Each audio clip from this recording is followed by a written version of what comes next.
They thought I was just an old lady in a little stone cottage in Kent, white hair, soft jumpers, sweet smile.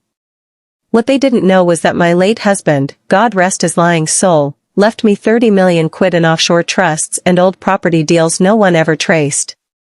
I never told a soul, not even my daughter Rachel. She's a good girl, bless her, too good, too soft. When she fell for that smarmy banker, Callum Burkett, I bit my tongue and bought my hat like a proper mum. I sat there at their wedding in St. Mary's Church, warm champagne in hand, pretending the world was perfect. But that night, when they were off to Mauritius for the honeymoon, I sat up in bed rereading the papers. I knew what Callum was, I'd heard the whispers at the golf club. Cheating, gambling, borrowing off Rachel's credit cards. I promised myself, if he ever came sniffing around my nest egg, I'd bury him with it. You know, people think old age makes you soft in the head. Truth is, it sharpens you. You've seen enough. You've been lied to enough times to hear when the lie is breathing through someone's teeth. I first met Callum Burkett at my Rachel's birthday dinner, 3 years before the wedding. He showed up in shiny shoes and a suit too expensive for a junior banker. Smelled like designer aftershave and cheap secrets. Sat at my kitchen table with his arm around Rachel's chair, that performative ownership boys like him think looks like love asterisk. He called me Mags within 10 minutes. Nobody calls me Mags. My Harold never did, and we were married 48 years, through 3 recessions and 2 mortgage crises. But this lad? He decided he could shrink me down to 3 letters so he could feel bigger. I watched him push bits of roast chicken round his plate and talk about crypto. Asked if I'd ever heard of NFTs. I told him I'd only just figured out the bloody Tesco club card app. That shut him up for a moment asterisk. After pudding, Rachel went upstairs to find a jumper. Callum leaned back, flicked his phone open, texted fast. When I asked, work trouble, he smiled at me with that fox grin. Just opportunity, Mags. Got to keep your portfolio alive, eh? Portfolio. I knew that word. It took Harold 10 years to teach me not to trust anyone who said portfolio with a grin. I didn't say anything that night, but when they left, I washed up slow and thought about what kind of man doesn't finish his dinner when my gravy's involved. 2 weeks later, Rachel rings. Mum, Callum's got a great idea for our savings. He says we should put it in crypto. Double it before we buy a house. I said, over my dead body, sweetheart. Callum can double your savings with a payslip and a pension, not funny money. She called me old-fashioned and laughed it off. I joined a silly Facebook group called Modern Widows UK. They mostly shared cat videos and tips for making shepherd's pie in an air fryer, but once in a while, one of the old dears would post about their sons-in-law, these smooth boys who moved in, took over the bills, the passwords, the deeds. I read every one. Poured another tea. Made a note of the patterns asterisk. Rachel and Callum moved in together, and every Christmas, he'd give me something he thought looked posh, a scented candle I'd never light, a bottle of red I knew he'd picked up from Tesco on the way over. And every Christmas, he'd corner me in the conservatory. How's the old place? Must be worth a fortune now, yeah? Ever think of downsizing, Mags? I'd smile. Oh no, dear. I like my big empty house. Good for the bones. Stairs keep you young. He'd laugh and pour himself another glass. Never offered to top mine up, mind, asterisk. My lawyer, Jeff, says men like Callum are like mice. They slip in for crumbs first. Then before you know it, they've chewed through the wiring. So I laid out traps in my mind. I started telling Rachel I was forgetting things. Left bits of mail open where Callum might peek, old trust paperwork, tax files, fake account numbers I'd made up with Jeff's help. I'd say, oh, I keep losing my passwords. So silly at my age, eh? And Callum would chuckle like I was an episode of Keeping Up Appearances asterisk. He thought he was clever. I made sure of it asterisk. Then came the wedding. God, that wedding. Country house in Surrey, ivy crawling up fake castle turrets. Rachel looked like an angel, poor love. Callum wore a suit that cost more than my car. He made sure to shake every hand twice, poured my wine without asking. Toasted Harold's memory, Harold, who'd have drop-kicked him down the golf course if he'd lived long enough to meet him. When they had their first dance, he looked over her shoulder and winked at me. A wink. At his wife's mother. As if to say, you and me, old girl. You'll see how this goes. He didn't know I'd already seen it. Seen it in the neighbor's boy who took his granddad's savings. Seen it in Harold's old business partners, the ones who ended up in prison when I buried the ledgers instead of signing them over asterisk. I didn't flinch at that wink. Just raised my glass and smiled. Because when you buried a cheating husband's secrets and outlived your enemies, a little rat like Callum Burkett doesn't scare you asterisk. By the time he knocked on my door with that notary and those crisp papers, my heart didn't even flutter. I'd practiced the scene in my head so many times. I'd reheated it like leftover shepherd's pie, better every time I turned it over. He thought he'd play me. But I'd been playing him for years.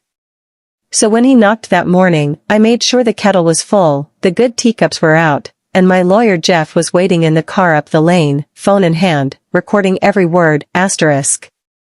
Callum thought he was about to become my banker. He was about to become my biggest lesson yet, asterisk. So, darling, if you ever doubt your gut, listen to the old lady in Kent. If he makes you feel off at the dinner table, it's not indigestion. It's your sense screaming, don't trust him. And if you ignore that feeling, well, pour yourself a strong tea. You'll need it for the fight. And that's how it started, with a wink, a bad feeling, and a pot of gravy he never finished. A week after they got back, there he was, on my little porch, expensive coat, oily grin, legal envelope in hand. He brought a notary too, some poor young chap who looked like he'd rather be anywhere else. Callum started with flattery.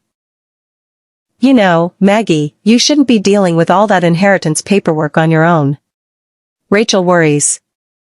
Let's get you all sorted, nice and simple, power of attorney, trust transfer, asterisk. I made him tea. PG tips, 1 sugar.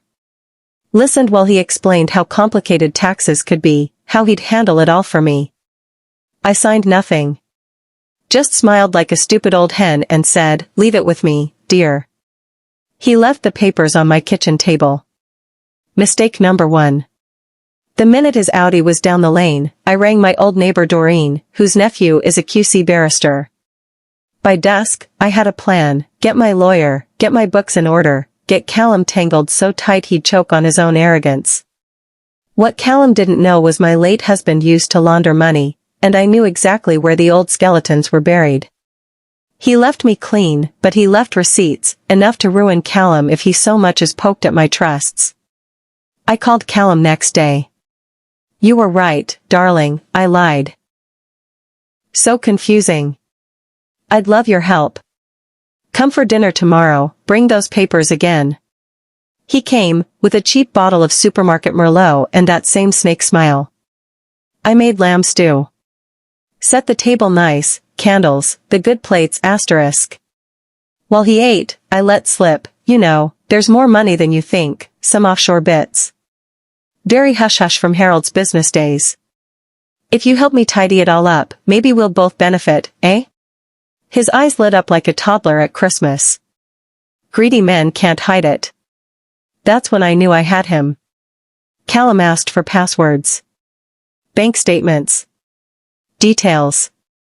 I gave him just enough to hang himself, a few old accounts still open under shell companies. Meanwhile, my barrister was already on the phone to the HMRC fraud unit. Within a month, Callum accidentally transferred 10 grand from one of my fake shell accounts into his personal fund. He thought no one would notice. The minute he did, the tax office flagged him. The Financial Conducts Authority sniffed around too. I watched him unravel over garden tea like it was bake-off. He'd sit there, phone buzzing, lies piling up, Rachel none the wiser, yet. This bit's hard to tell. Rachel found out about the missing money before I could break it to her gently. She burst in one Sunday, mascara down her cheeks, screaming, "Mum, he says you're senile. That I should sign the trust over to him for your safety." That was the only time I nearly lost my calm. I held her face in my hands and said, "Baby, I've got this. Do you trust me?" And bless her, my sweet girl nodded. I leaked just enough to Callum's business partners, shady hedge fund lads from London. Told him I'd sign the whole estate over if he could make the taxes vanish. I needed him to commit to fraud properly, big enough to stick. One night, he came to my cottage with 2 goons, papers in hand, threats in his pocket. But what did he find? My lawyer, 2 federal investigators from HMRC's elite fraud unit, and a nice uniformed PC from Kent Constabulary. They caught him with forged signatures, fraud accounts, and 2 USB sticks full of dodgy crypto plans. They thought they'd drag it out. Callum's lawyer smirked at me across the courtroom like I'd get confused on the stand. I wore my blue suit, pearls from Harold's mother, hair set proper. I read every receipt, every date, every lie, out loud, clear as church bells. When they played the hidden recordings I'd made over tea and lamb stew, Callum's face turned the color of bad milk. Rachel filed for divorce the next week. It took 2 years to untangle the mess, but Callum's business empire sank like a stone. The FCA seized everything. The offshore boys squealed to avoid charges. Rachel moved back home for a bit. We painted the spare room yellow. She found herself again. Got her old job at the London Arts Council back. I donated a chunk of my hidden millions to an elder fraud charity. Now I sit on the board, and teach old girls like me how to spot a snake before it slithers in the door. So if you ever think you're too old, too sweet, too soft, remember me. Margaret Fairclough, 73, Kent.